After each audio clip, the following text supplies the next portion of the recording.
What's going on, good people? This is the Common Man Nate Lewis back with a brand new comment take. Today is September 18th, September 19th by the time a lot of you listen to this. 2017, CommonManPodcast.com. And as you can probably suspect, I missed my pre-Raw podcast. Sorry about that, but I am back with a Raw review of a Raw that was a lot of promotion going on to the No Mercy pay-per-view, which is good for WWE to do this. I mean, we've had a lot of time off between their shows, and this build for this particular show, they've done a fantastic job with this. This was one of those old school go-home shows. The ones where, back when they were trying to put on a special event, network exclusive, pay-per-view, whatever you want to call it, back when they weren't doing those every 3 weeks, you'd get some shows, go-home shows exactly like this. Not that much wrestling, a lot of hype packages, and in a way, it was a refreshing show, but also made for kind of very long, drawn out, kind of boring at times show. And we'll get into that when we get into the review. But before I get into that, real quick, just want to share my thoughts on the fight over the weekend. Triple G versus Canelo, Golovkin versus Canelo, however you want to say it. Now, I did not order this show. Much like I said in the previous podcast, this is a lot of money in a very short amount of time. Starting with Mac back on August 26th. You roll that in with the UFC pay-per-view that was right after that, and then you're bringing this in as well. It's a lot of money to spend going on pay-per-views. I wasn't going to spend it here. But I did get to see the main event because, hey, when you're HBO seems to really have a problem with this. When you're HBO and you have a boxing pay-per-view, you can literally wait about 10 minutes after the event and see the whole show. And especially the main event, which is what I was able to see. So, obviously, by the time I got to watch the fight, I've already heard the controversy. And the controversy doesn't seem to be in the result, which was a draw. The controversy seems to be in the scorecard for Adeline Bird. So going into all this, I kind of knew that going into the fight itself. I still try to watch the fight objectively. I kind of had it along with the lines of a lot of people. I have Golovkin winning 7 rounds to 5 on my scorecard. Those last 3 rounds from Canelo Alvarez were some pretty damning rounds, and I think all 3 judges gave Canelo those last 3 rounds as they should have. Golovkin had a lot of the earlier rounds and leading into the middle rounds as well, which to me is what won him the fight. He was still competitive in these last rounds versus Canelo, but Canelo clearly won those rounds. So here's what I'll say. I don't want to spend a lot of time on this. If you want someone to really lay down what is wrong with the NSAC, you can listen to guy Eric Hawani talked about it on the MMA Hour. Dave Meltzer, Brian Alvarez talked about it on Wrestling Observer. Tommy Tohold, which kind of shocked me that Tommy Tohold touched this, but Bushido Talk, one of my favorite podcasts, they covered it as well. The clip that's gone viral, Stephen A. Smith and Teddy Atlas, I think they talked about it for like well over 20 minutes. All that stuff's out there. So I'm not going to dive too much into it. I have been working on my latest blog, which basically is entitled Get Rid of the Scoring System. And I wrote this really basic. I've been writing this basically based off of the UFC 215 main event, whereas we had a controversial decision there also. But it kind of bleeds into this also, where the 10-point must system is just not working anymore. It's just not working. Where people are becoming point fighters, and people are looking for little things to give points based to, instead of just using that point system to determine a winner of a fight. And we're seeing that as a problem with a lot of the fights we're having. I'm all in favor of. I'll get a little heat for saying this, but I kind of want to go back to the prize system. You take each round into account, whatever you can. You don't score a round at the end of the fight who won the fight. There's no points. You just simply write a name down who won the fight. Canelo, Golovkin. Write the name down, hand it in. Whoever has the most wins. You can write draw if you want to. That's fine. A lot of people don't see a problem with the draw necessarily here. And that's fine if it's a draw. But just write down a name. You can be sitting there watching a fight, watching 12 rounds, 5 rounds in MMA, and go, you know what? This fighter A won rounds 1, 2, and 3 in MMA. This fighter A and boxing won the first 8 rounds. But really, these last 2 rounds were what important. What was important. These last 3 rounds were what was important. And if I step back and look at it, that won the fight, and vice versa. The first 3 rounds were dominant. The first 2 rounds were dominant. And to me, that's who won the fight. Then that should be who wins the fight, not the fact that fighter B won more rounds. So, yeah, I gave you a little sneak peek there. I'll dive into a lot more, give a lot more examples of exactly how I think a score system should work.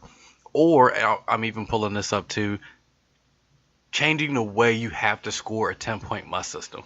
I think that's a big thing too. You see it in boxing, a knockdown and a win sometimes gets you a 10-8. At MMA, 10-8s are pretty rare unless the guy's almost fucking done. And we can be more liberal with these scores. 10-8 doesn't necessarily have to be on death's doornail.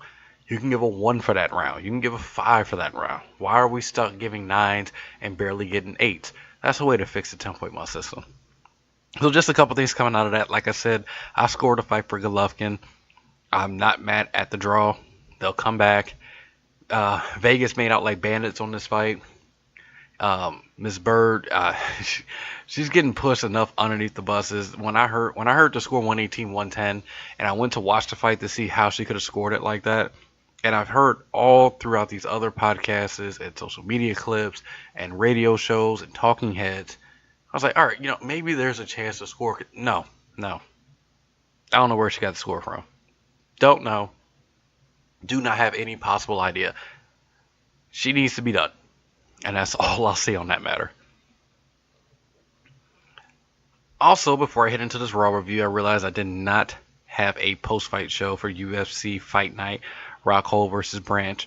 And I kind of told you guys I probably would only be able to watch the co-main and the main event, which I did. Not much to say here. Mike Perry obliterated his opponent. Can't you remember who his opponent's name was? Was it Reyes? I think it was Reyes. He wanted to go out there, make it quick. New opponent on 3 days' notice, so shout out to Mike Perry for, willing to take opponent on short notice. He made this a short fight, and afterwards called out Robbie Lawler.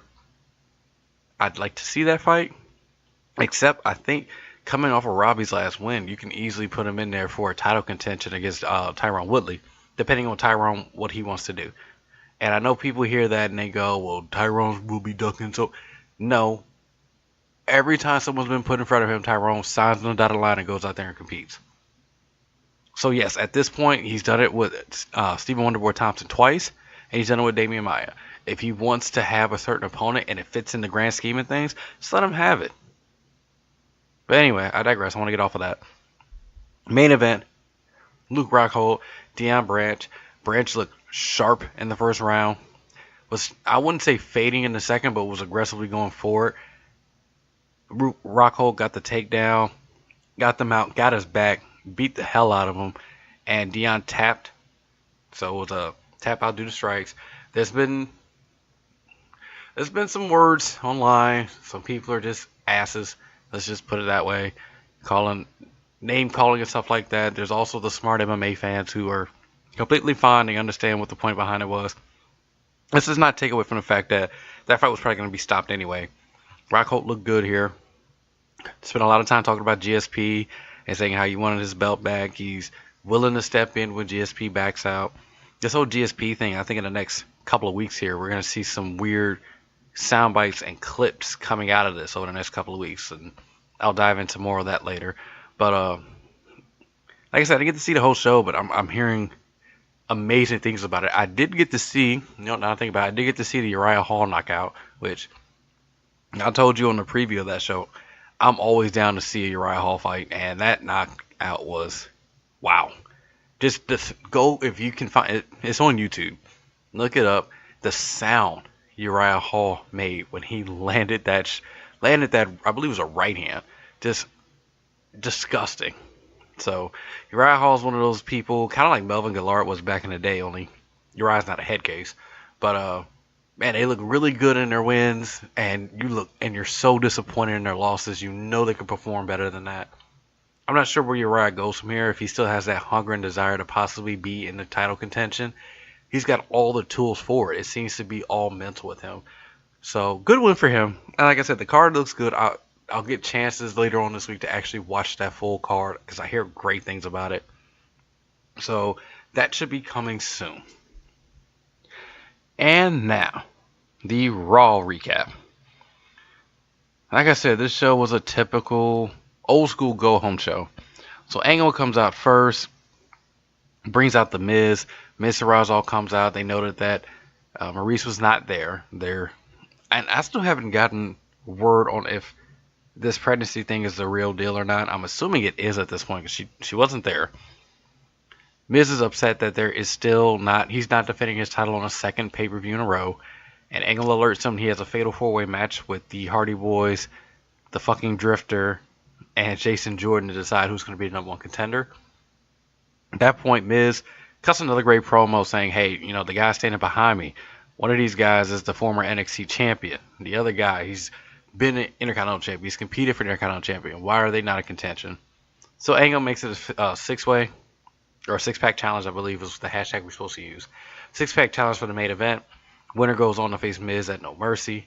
At that point, Miz starts burying Jason Jordan, telling Angle that he'll be a better father than Angle ever was, and Angle spent the first 28 years, blah, blah, blah. I'm not blowing over it. Good stuff here. But kind of goes for a little bit. Jason Jordan comes out, gets in Miz's face, crazy eyes and everything going, and ends up taking out the Miz Taraj. Jason Jordan standing there with his father. We come back from the break. They're backstage. Jason's still fired up. I'll say this. Angle is trying. Angle's putting everything into the storyline. Jason Jordan, as great as he is, when it comes to everything in the ring, minus a microphone, Jason Jordan is tremendous. The look. He's got a ton of charisma. He actually has a ton of personality. When it exudes in his wrestling, his work rate. Everything's great. But when it comes to that other half of it, when it comes to building a character, going on storylines, he's still not there yet. And as much as I don't like this storyline, I almost feel like, not just because you're in it, you have to keep doing it, but I kind of wish they would keep going with Angle, maybe having a pep talk with his son every week. And maybe that way you can develop some type of character or some comfortability for Jordan going forward in his matches. Backstage segment wasn't much to it. Angle told him basically keep an eye on the prize and go out there and prove all that good stuff. So at this point, I think we're about, I want to say 20 minutes into the show. We get our first match. And I know I buried the women's segment. It was last week or the week before. And I'm going to brace you right now. I'm going to bury it here too. There was so much shit wrong with this. I have a whole page of notes. I took notes on certain segments I thought I really wanted to focus on. And I knew that first one I started taking notes on, I didn't really dive too much into it. You kind of knew where that one was going. When this started, the first thing I wrote was, oh shit. Let me get the exact quote. Oh shit, I forgot this match was happening free on Raw. Well, not that much build. They spent months building this. What the fuck? So as soon as I wrote that first sentence, I knew I was going to write a lot of notes about whatever they gave us here. And of course, I was in the Cult of Kayfabe Monday night discussion thread, and people are saying they're expecting this to be a squash match and things like that. And I'm thinking here, you're about 6 days away from a pay-per-view. You really can't squash Alexa Bliss. You can do something where if you're going to have the champion lose, you can lose in a tag or, somewhat of a competitive match. It doesn't have to be a long match, but somewhat of a competitive match where she loses. All that's fine. But I wasn't expecting a competitive match here tonight, and if they did give it to us, they really did this shit backwards. So I'm puzzled at the match. Earlier they're doing a lot of Alexa Bliss taking a powder outside. They did this one spot where she's hanging on to the back of Nia, and Nia's just basically swinging her with her girth. I'm sorry, I didn't. Ooh, I'm gonna get buried for that one. So they're doing that kind of power spot, and Alexa's little, she's getting tossed around, and again, Alexa's taking powders on the outside until Sasha Banks comes out. All this still is kind of fine. I'm expecting, no, she's going to take a powder and Sasha's going to hit her and then, that's it. And I'd have been fine with that. I still don't like the idea of them setting up this matchup.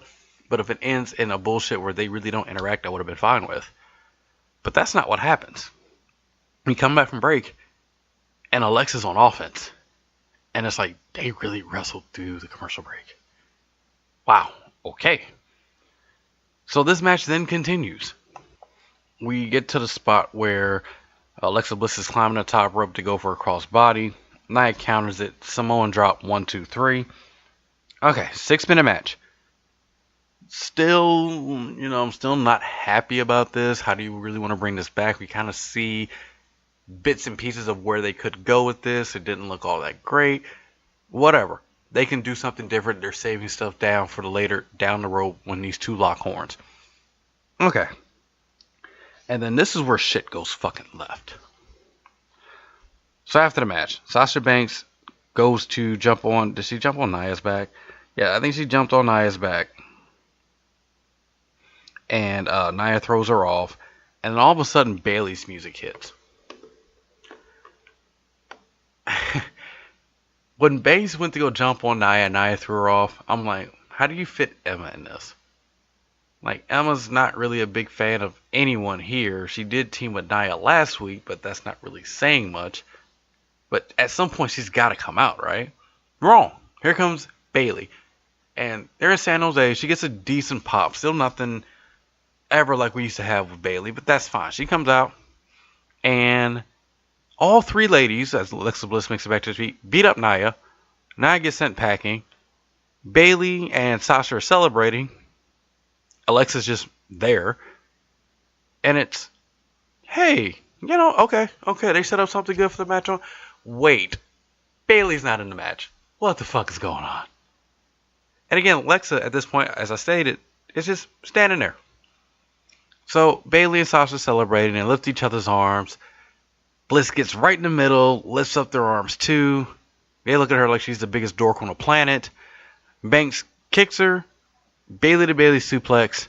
Alexa's out of the ring now. And more celebrating. And at this point, let's break this down. So you have a match with two participants that you have been building for months. You give it away on TV. You have one pin the other cleanly. Now, granted, it's the challenger, so that part is fine. Post-match, the big monster heel who got the big win is basically taken out by all three other women, which I guess is supposed to make it look like a monster, but also diminishes the big pin she just got, because that's not what we were talking about the post-fight. Then the two baby faces beat up the heel. Just beat her up. And by the way, the two baby faces, one of them's not in the match. And the person who's in the match, nowhere to be seen. No, not only nowhere to be seen, not mentioned. Not mentioned at all. If you did not know what the women's championship match was on No Mercy, this show did a horrible job of letting you know all four participants. We got, and later on in the show, you get a bunch of great video packages hyping up the rest of the matches on this show. Great video package. Nothing here. No, no video packages here. So Emma's forgotten. And then, to my shock, I actually get an update from Bleacher Report telling me that Bayley's now added to the match. Okay. Nice if they would have threw out a segment where Kurt bringing that up. That's okay. But this is not mentioned on TV. Bleacher Report reports it. Then my WWE app alerts me.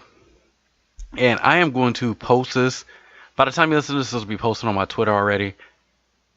And I posted it in the Cult of Kayfabe group. And as soon as I did, I just kind of posted like, oh, it's funny. Now she's in the match and Emma wasn't there. And someone pointed out, did they know this was going to happen already? Or what the fuck's going on? I'm thinking, okay, what the fuck's he talking about? So sure shit, I go back to look at that picture that I posted. And it's dated September 4th. Now, most likely this is just a typo, but this was on their app, which means it was on their website, which means if you weren't fortunate enough to watch Raw, you look at this, and if you're one of those people that pay attention to the dates to see how accurate something is, or how current or relevant something is what you saw. The picture says September 4th, Fatal 5-Way, and then mentions everything about tonight. So I'm to assume this has been a plan all along? I don't know. Apparently Bayley's ready to go. She's been cleared. That's great. Apparently they know about, if they'd known about this before the last 3 days, This whole setup for this title match has been maybe the worst thing ever. I was trying not to make that sound way too dramatic, but I really sat there and thought this may be the worst thing ever. And there's some stuff in TNA, there's some stuff from Raw pre-Attitude Era, there's some stuff Raw Attitude Era that was fucking terrible. This makes no sense, and I dare anybody listening to this show explain to me how any of this is supposed to work. I am begging you, tell me if you're a writer of this segment, what was your main goal? Because I'm looking at you, you're looking at, hey, we want to push Nia Jax. Yeah, had 3 people beat her up. Okay, but she got to win. But yeah, no one's talking about the win. It was non-title. It was short. Not much to it. Well, our main goal is to set up Nia as a monster. Well, yeah, but 3 women took her out. Oh, well, the big thing is to set up the tension between Sasha. Well, you don't have to do that. Sasha's already been beaten. She's been made to look like an idiot. She lost the title a couple days after winning it and couldn't defend it once. Oh, we're bringing Bayley into the match. Okay? Like, what right does Bayley have to be there? At all. She's been hurt. The match has been set. She's done nothing. And if your point wants to be she beat Nia prior to her injury, well then shouldn't she get a one-on-one opportunity? Like, none of this makes sense. None of this.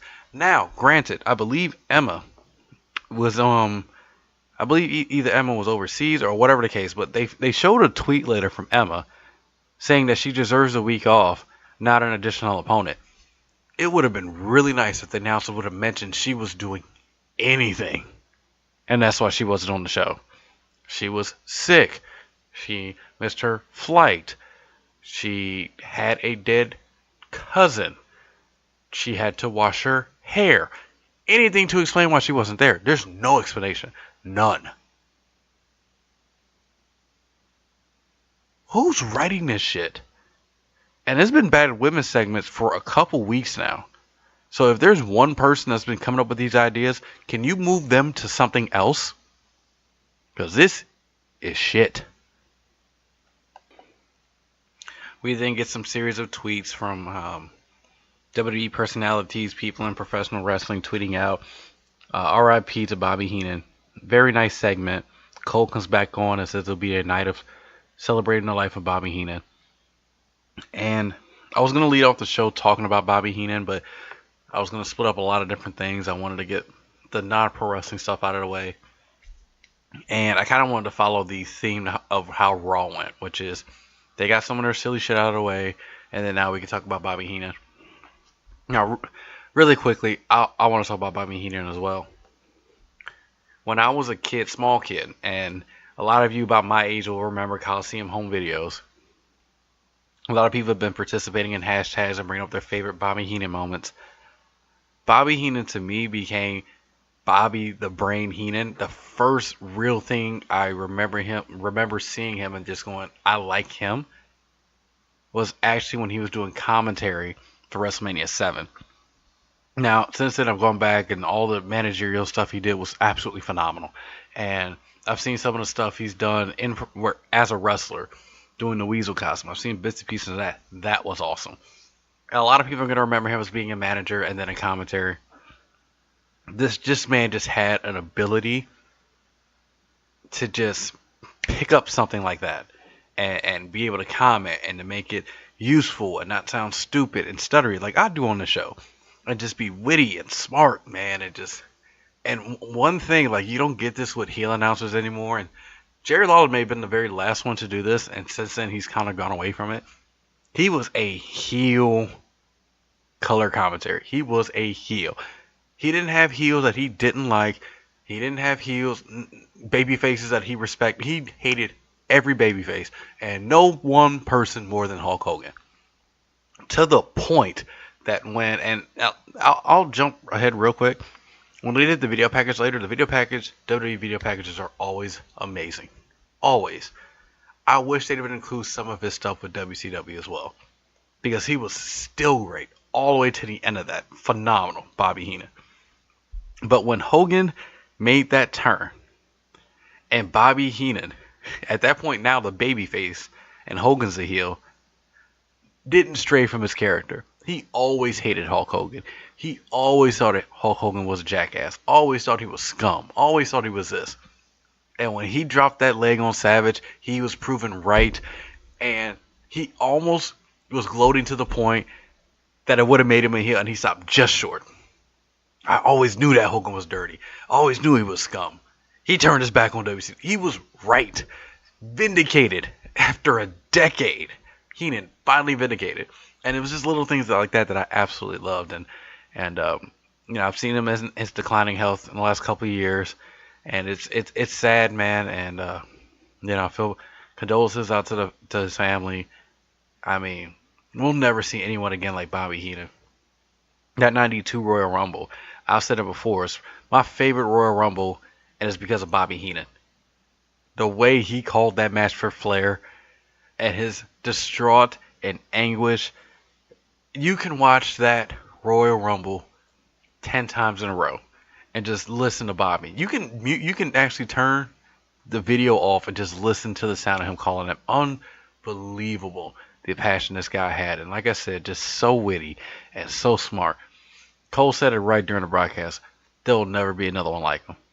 Absolutely not. He will be unforgettable. Rest in peace, Bobby Heenan. Up next, we got kind of a throwback flashback of Paul Heyman talking about Brock Lesnar back in 2002. And just kind of like a small... I hate when I lose my words like this. Just kind of like a small overview of his career at that point of Lesnar. A little bit of Strowman mixed in there as well. They were promoted that they're going to have a live sit down, which was a good way for them to have Brock on the show but not actually fly him out there. This is easily something they could have shot last week or the week before. So smart on WWE for keeping that. And we'll get to that segment a little bit later. So up next we had The Bye. Sheamus and Cesaro coming out.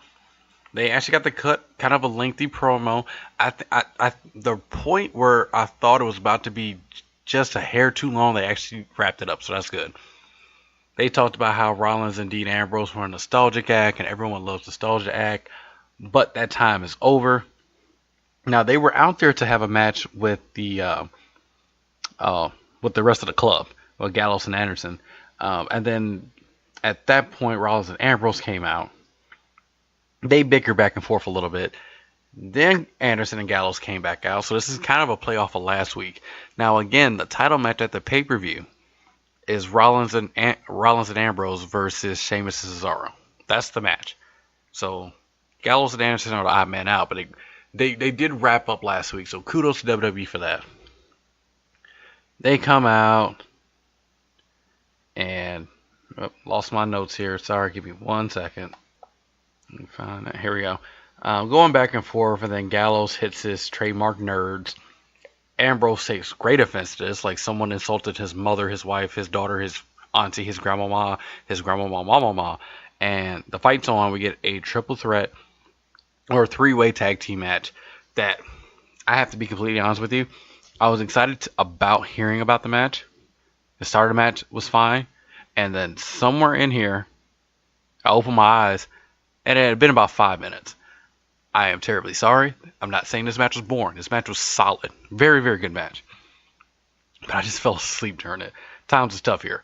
So I want to apologize. Match was very, very good. It's got a "this is awesome" chant towards the end. But yeah, I did nod off for a little bit. So towards the end of the match, Seth Rollins went to the top rope. Gallows crotched him. Anderson hit Ambrose with an uppercut. Sheamus then did a blind tag, which this tag was so blinded. This wasn't a guy on the outside tapped someone's shoulders. The guy somehow doesn't feel it. The other guy sitting in the ring doesn't see it, but the ref did make it. No. Ambrose's full back is to Sheamus. Sheamus taps the middle of his back. The ref is on the other side of Ambrose. He had x-ray vision to see this blind tag. He had to have x-ray vision. Or he assumed. Either way, this ref did a shitty job. And you know how I feel, ref, you got one job. Anyway, so we get that blind tag in there. Ambrose gave Anderson the dirty D's, but Sheamus ran in, threw Ambrose out. And Sheamus then went to pin. Sheamus then went on to pin Anderson. 1, 2, 3. Like I said, really solid match. I hate that I nodded off in there, but really good match. They had a long time for this match too. Looking at the times here. I'm also looking on the Wrestling Observer here for the times. Match went 18 minutes. Almost 19 minutes for this match. Solid stuff. Solid stuff. So we got backstage. We have Miz and Bo Dallas and Axel. This is just a basic thing. Miz then says, he looked forward to facing either one of them at No Mercy. Both Axel and Dallas said they're not going to take it easy on him. All understood. Nothing wrong with this at all. Next segment, Goldust is backstage with his back to us, showing off that ass. Kurt's on the phone, sees an ass sitting there, and so he gets off the phone. And Goldust turns around, and it's Dustin Rhodes.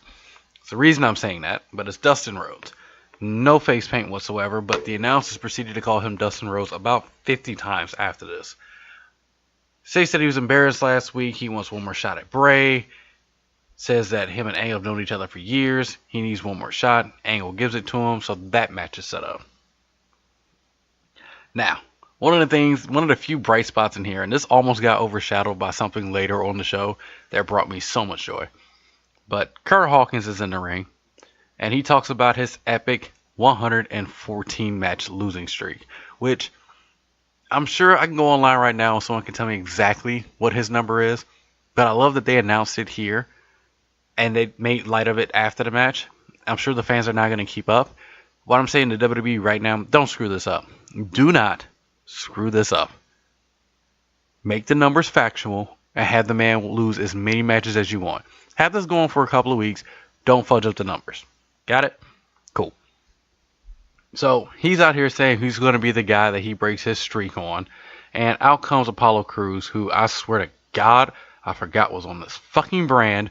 Until, funny enough, in Facebook, I went to type in GIFs and typed in Apollo Crews. And the second GIF is him doing that standing moonsault and getting fucking kicked by Braun Strowman. And I was like, oh, yeah, he is on this brand. He's just never used. There is nothing to this match, really.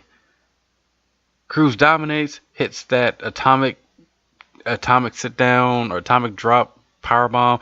Looks impressive, but it also looks incredibly difficult, which kind of makes it look like, sometimes it looks like shit. But he gets this. Now, Kurt Hawkins is now 0-115. I guess in his last 115 matches. I mean, he's won matches on the show before. But let's just go with he's now his losing streak is now at 115. Thought it was fun. We'll see how soon until they goof that up. So up next, via eSatellite, Braun Strowman, Brock Lesnar, and Paul Heyman. Cole's the moderator. I don't want to dive too much into this. Good stuff here. Heyman does most of the talking. Says that while Braun would be bigger, faster, stronger, younger, and maybe even better than Brock. Brock's been doing this for years. Braun said he's not scared. Paul went on to say no one's ever stood up at the German suplex. All this is really good stuff here. And then we get to the part. Where Heyman then goes all of a sudden, why are you asking so many questions of the challenger?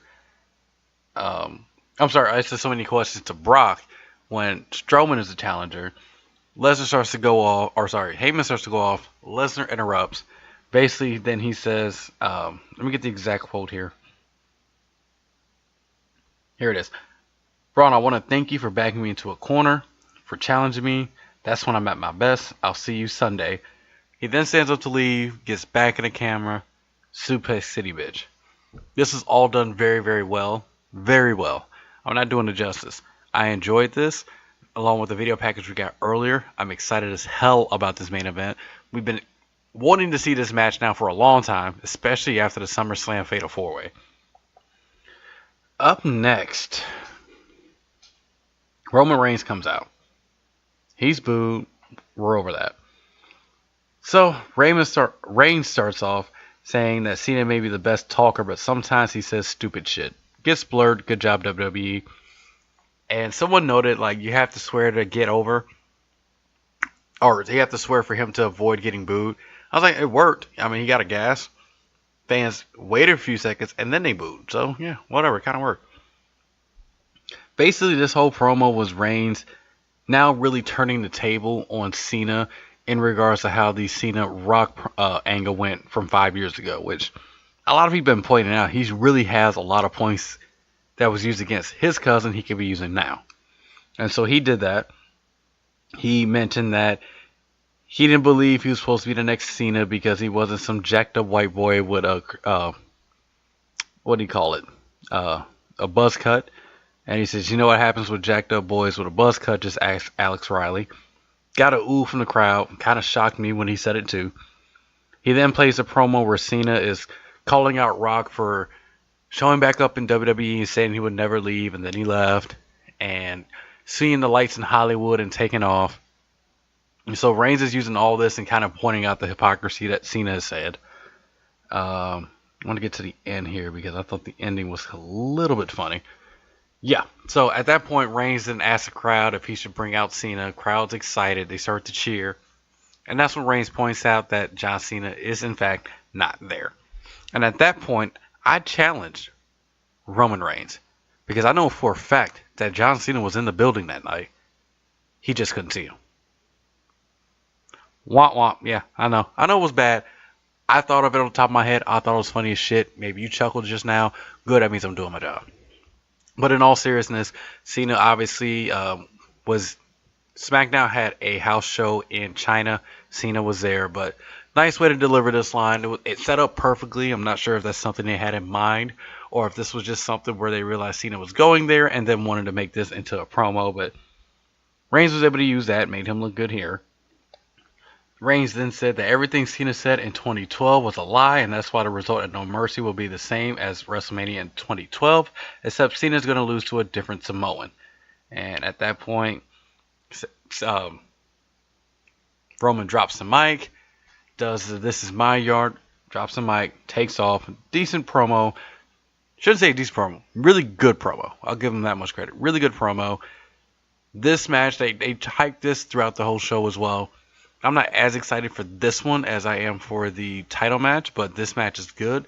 They've done their best with it. They injected a little bit of realism to it, even though we got bullshit lines like from Roman last week, saying that he's selling all these tickets that John Cena is. I'm not going to get on into how wrong that is, but he injected a little bit of stuff for people like me and the fans like you that listen to the podcast. So, I mean, all in all, it's been fun. This could have been a lot worse. Renee's with Matt and Jeff. They say anything goes into the challenge. They've wrestled each other before. They knuckle it up. Let's move on. So, Bray Wyatt's music hits, and I immediately get up and go take a smoke break. I'm not going on another Bray Wyatt rant. If you're listening to this and this is your first time listening to one of my shows, you really can hit up my last 3 or 4 shows where I talk about anything Raw related to find out my major problem with Bray Wyatt. It does not bear repeating here. So I get back in. Goldust is coming out, or as they call him throughout all of this, Dustin Reynolds. And I made a note. I can't remember if I posted this on Twitter or I posted this in the group. The way they were talking about Dustin in this match, you would have thought this man had come out of retirement after Bray Wyatt had ran over to his house and poured milk all over the man's steak. But, I mean, this match was short. Dustin says up to Shattered Dreams. They made sure to point out that he kicked Bray in the thigh, as to not to get disqualified, and then kicked Bray in the other thigh. Went to go hit, I'm assuming he went to go hit that thing where he does a sliding uppercut. Bray catches him. His sister Abigail gets the pin. This match went 2 minutes. I can't say in these 2 minutes, fucking Goldust can still go, man. This guy, you want to talk about a face where when you see him without the paint, you realize he's about every bit of what his age is. He's never had a great body, but god damn, this man can work. Just unbelievable. Unbelievable. Love this guy. Afterwards, we get Finn Balor on the Titantron, and then I stop paying attention. I don't give 2 shits. Go listen to the other shows. You want to know why? I could care less. More tweets about Bobby Heenan. After that, we then get the video package, and I kind of went over the video package a little bit, but at that time, they kind of bring up more of his, we get a lot of video clips, especially with him and Gorilla. Everybody loves to tell with Gorilla.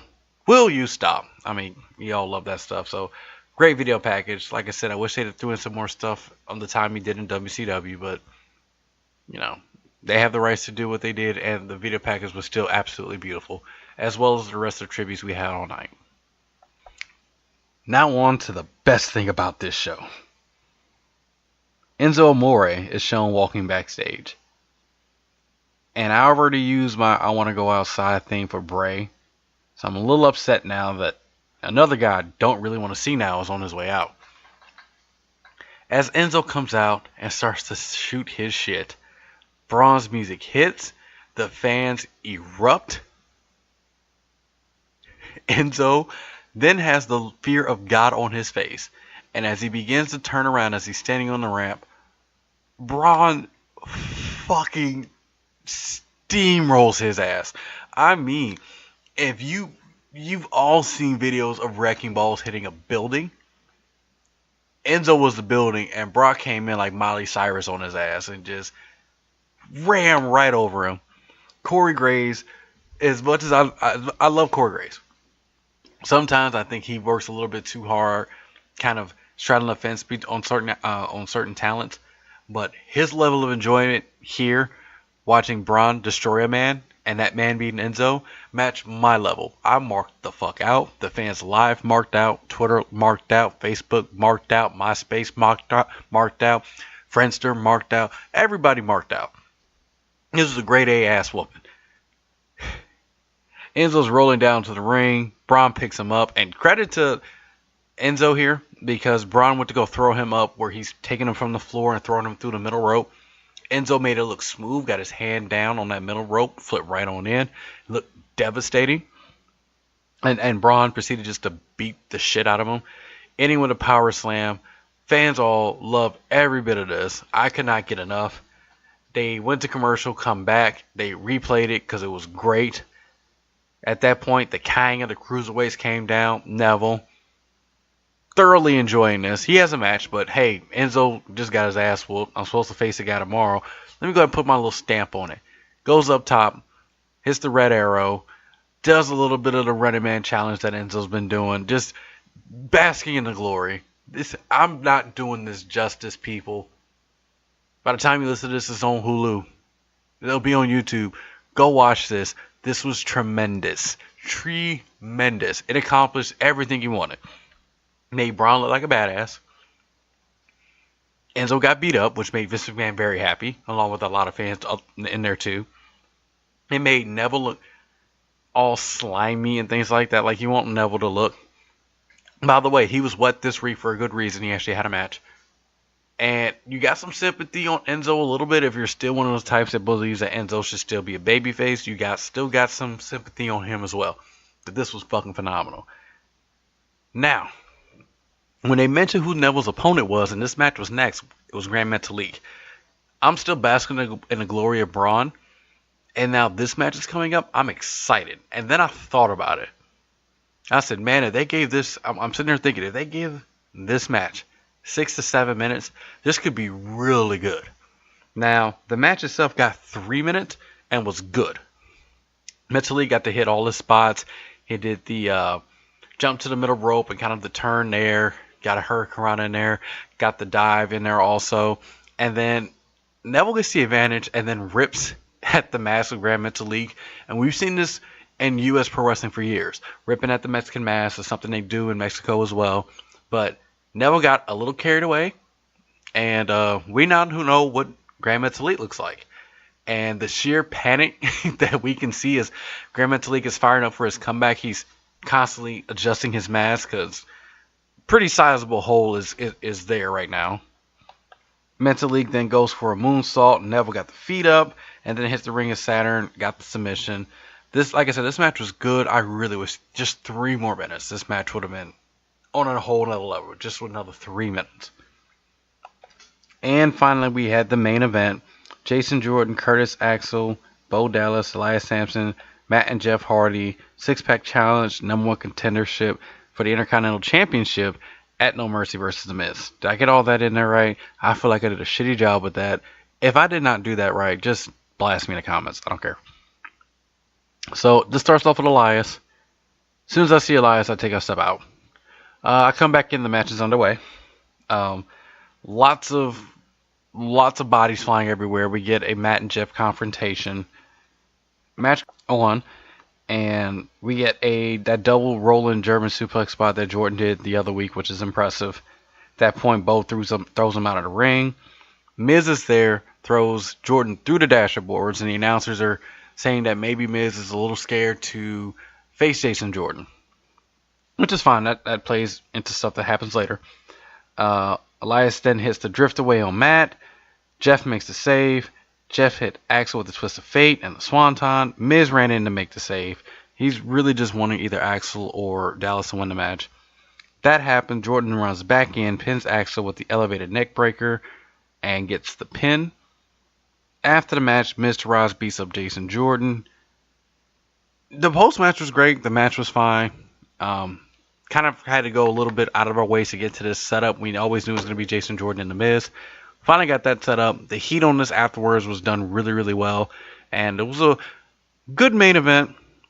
Great stuff with Braun and Enzo. The stuff with Kurt Hawkins I thought was fun too. And then all the promo we got basically for the big two matches were all well done. But if that sounded short to you, the match time sounded short, those packages took a while. And also, gotta mention the stuff with Bobby Heenan throughout the whole night was incredible. So like I said, show, wasn't great, wasn't bad, wasn't good, it was just It was There was great stuff, and wasn't some great stuff. And that is Raw for the week. Now, coming up this weekend, I believe Bellator has a fight card that, thanks to Bushido Talk and Tommy Tohold and Nia Rodriguez, I just was made aware that Benson Henderson is fighting on this card. So I will look up a little bit more into this card. Hopefully I'll get to finish the UFC Pittsburgh show and then be able to watch this. No Mercy on Sunday. And really that's kind of about it in terms of what I would cover. Thank you guys so much. I'm trying to get more shows and more content up on the website. As always, check out commonmanpodcast.com. Follow me on Twitter at commonmanpod. All this music, all the podcasts are available on SoundCloud, iTunes, Stitcher. Check out my YouTube channel. The link in the description below as well. And I'm trying to try some new things with the YouTube channel. Put things that are just separate from just the podcast. So check those out. Should be coming relatively soon. Thank you guys so much for listening as always. Peace. Yeah, I'm chicken grease.